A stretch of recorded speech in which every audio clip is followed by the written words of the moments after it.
Hi, this is Stephen from Pinnington Law. I just wanted to have a chat with you about divorce reviews and pensions on divorce, which have taken place since 2000.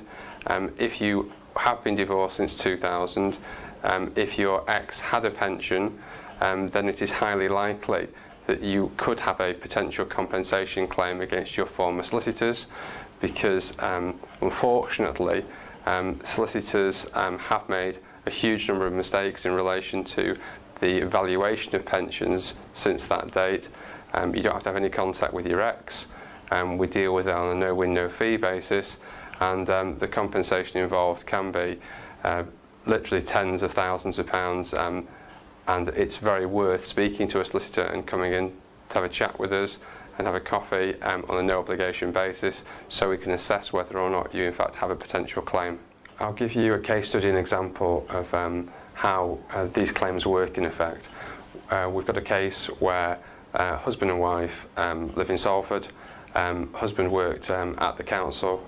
He'd worked there for 30 years. He'd built up a very substantial pension.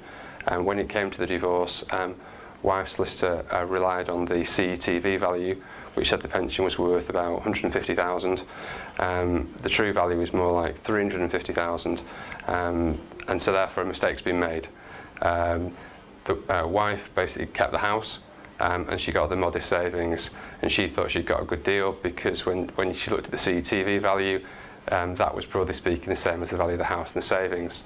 However, that's a far too simplistic approach, and in effect she's probably lost out on 25% of that pension, which is probably what she would have got, and that obviously therefore is getting on for £100,000 worth of pension. She can't replace that, and she's now reliant on state benefits, which means there's a huge disparity in terms of her income and her ex's.